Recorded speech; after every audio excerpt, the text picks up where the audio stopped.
नमस्कार विद्यार्थियों, आज हम हिंदी अनिवार्य का पाठ नंबर 3 पढ़ेंगे। पाठ नंबर 3 है कुंवर नारायण और इस पाठ में इनकी दो कविताएं दी हुई है। पहली कविता है कविता के बहाने, जो इनके इन दिनों काव्य संग्रह से ली गई है।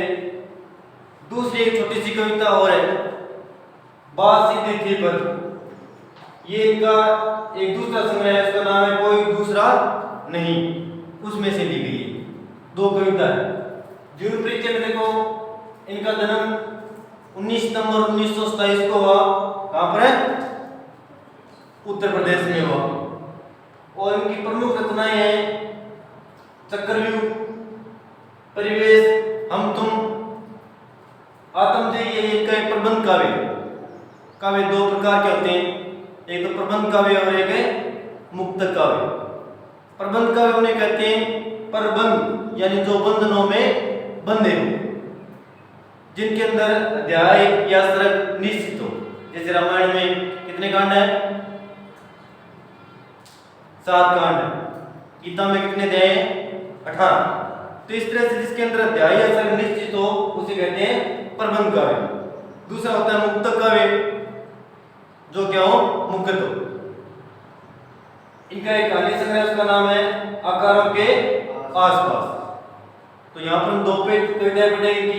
एक तो कविता है कविता के बहाने और दूसरी है बात सीधी थी पर। चलो निकालो किताब।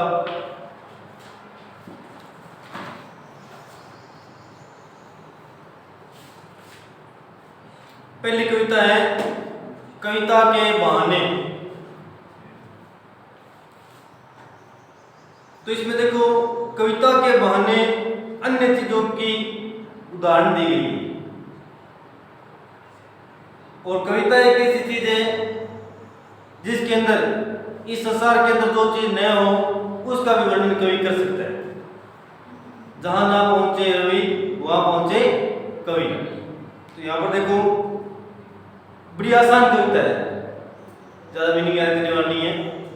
कविता एक उड़ान है चिड़िया के बहाने, कविता की उड़ान भला चिड़िया क्या जाने, बाहर भीतर इस घर उस घर। कवि कहता है कविता एक चिड़िया के समान उड़ान है। और चिड़िया क्या करती है? उड़ती है। कहां कहां? एक घर में, दूसरे घर में, आकाश में, यहां से वहां, यानी उसकी उड़ान भी सीमित है, कविता की उड़ान भी। तो यहाँ पर ये कविता कह रहा है कविता एक चिड़िया के बहाने उड़ान है। जैसे चिड़िया इस घर में उस घर में, बाहर और भीतर उड़ती रहती है, लेकिन कविता के पंख उड़ा लगने के माने चिड़िया क्या जाने। कविता के पंख लगाकर उड़ने की बात को भला चिड़िया क्या जान सकती है, अर्थात है नहीं जान सकती। कहने का भावार्थ ये है कि चिड़िया की उड़ान है वो सीमित है, लेकिन कविता की जो उड़ान है वो क्या है? असीमित है। ये सब कर ले हुए क्या? व्याख्या में आपको पता है पहले क्या लिखना है? प्रसंग, उसके बाद में व्याख्या, उसके बाद में विशेष। दूसरा देखो इसी का, कविता एक खिलना है फूलों के बहाने, कविता का खिलना भला फूल क्या जाने, बाहर भीतर इस घर उस घर। कविता एक फूलों के बहाने खिलने का नाम है। पहले कविता की तुलना किसके साथ की गई थी? चिड़िया के साथ। यहाँ पर किसके साथ की गई है? फूलों के साथ। तो कविता है वो फूलों के बहाने एक उड़ान है। कविता का खिलना भला फूल क्या जाने, कविता का खिलना फूल नहीं जान सकते, क्योंकि फूल कहाँ खिलते हैं? इस घर में उस घर में, बाहर और भीतर। चिड़िया की तरह ये भी क्या है? सीमित है। बिना मुरझाए महकने के माने फूल क्या जाने, बिना मुरझाए महकने का जो नाम है उसे कविता कहते हैं। और इस बात को फूल नहीं जान सकता। फूलों की एक निश्चित सीमा है, उसके बाद में क्या हम फूल मुरझा जाएंगे, लेकिन कविता जो एक बार रचना की गई वो जीवन में कभी भी नहीं मुरझाएगी। अगर देखो, कविता एक खेल है बच्चों के बहाने, बाहर भीतर यह घर वह घर।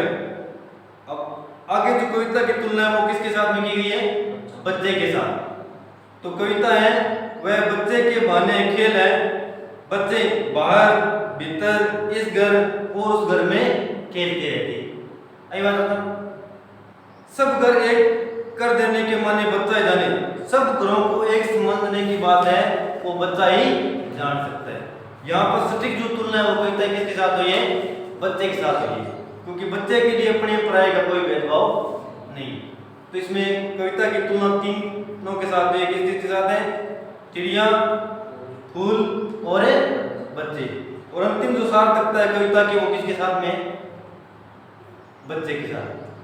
दूसरी कविता और आया एकदम आसान सी। अब इसमें देखो कोई ने बात ये की है कि कोई बात हो उसको घुमा फिरा कर कहने की बजाय सीधा कहना चाहिए। ज्यादातर लोगों को तरीका नहीं घुमा फिरा कर, लेकिन लास्ट में बात आनी तो है बड़ी। और ज्यादा बात ना आपको घुमा फिराना तो बात को वास्तविक जो भावार्थ अर्थ है वो खत्म हो। ये बात की बात करनी है और सीधा सीधा सरल वही उदाहरण यहाँ पर दिया। देखो बात सीधी थी पर एक बार भाषा के चक्कर में जरा टेढ़ी फंस गई। कवि कहते हैं कि एक बार एक सीधी सी बात थी लेकिन भाषा के चक्कर में वो बिल्कुल क्या है फंस गई। अब सोचा ये बात अंग्रेजी में लिखा, हिंदी में लिखा, उर्दू में लिखा, किया लिखा, अगर बोल जरा सोच कर तो बात क्या होगी? बिगड़ जाएगी। तो वही बात इसके साथ हुई। उसे पाने की कोशिश में भाषा को उल्टा पलटा, तोड़ा मरोड़ा, घुमाया फिराया। उस बात को बनाने के लिए मैंने उस भाषा को उल्टा पलटा, तोड़ा मरोड़ा सब कार्य किए। घुमाया फिराया कि या तो बात बने या फिर भाषा से बाहर आए। उसको मैंने इतना घुमाया फिराया कि या तो बात बन जाए और या बात भाषा से क्या आ जाए? बाहर आ जाए। लेकिन इससे भाषा के साथ साथ बात और भी पेचीदा होती चली गई। पेचीदा माने में कठिन। और इससे भाषा के साथ साथ वह बात और भी क्या हुई? कठिन हो गई। यहां तक एक पैसेज है, कर लो ऐसा भी आसान है बिल्कुल। दूसरा देखो ध्यान से, सारी मुश्किल को धैर्य से समझे बिना मैं पेज को खोलने की बजाय उसे बेतरह कसता चला जा रहा था। पेज देख रहे क्या नटावनी एक पेचा दीवार का माल लगा के उपयोग में जा पाए कसम पेज को सुन तो वो क्या है मां बैठ वगैरह नहीं ठीक लोहे हुआ तो बैठे हो घुमाओ तो बोंदर चले जाओ। अगर आप सीधे भी दीवार के ऊपर लगा के मोड़ थोड़ा लोग ही मारना तो क्यों हैं? या तो बेड़ो या मां उड़ जाओ लेकिन वापस करना करे पड़ता नहीं करती क्योंकि भी कैमरे जी चूड़ी में देखो कभी बेचना नहीं। तो वही बात यहाँ पर देखो, सारी मुश्किल को धैर्य से समझे बिना मैं पेज को खोलने की बजाय उसे बेतरह कसता चला जा रहा था। बेतरह बुरी तरह से। अब देखो चित्र में देखो इलवा देखो दिखाई नहीं पेज और कसो को सीधो दीवार पर लगा खींच के थोड़ा मारो। अब बाद में वापस निकाल पड़े अजय कसड़ी बात हो और निकालने। तो सारी मुश्किल को धैर्य से समझे बिना मैं उसे पेज को खोलने की बजाय उसे बुरी तरह से कसता ही जा रहा था, क्योंकि इस कर्तव्य पर मुझे साफ सुनाई दे रही थी तमाशबीनों की शाबाशी और वाह वाह। क्योंकि इस कार्य पर मुझे तमाशा देखने वालों की शाबाशी और वाह वाही स्पष्ट दिखाई दे रही थी। पर सोचो अपने खींच के ठोको नहीं मां लोग किसी बहुत तगड़ो आदमी सीधी ठोक दिए ये कोई अजीज काम नहीं करेंगे बनिया पर सोचो अपन लोग बढ़ाई करते हैं। आखिरकार वही हुआ जिसका मुझे डर था। जोर जबरदस्ती से बात की चूड़ी मर गई है नहीं तो जोर जबरदस्ती करने के कारण जिसका डर था वही हुआ, बात की चूड़ी मर गया था। वास्तविक भावार्थ उसका क्या हो गया? खत्म हो गया।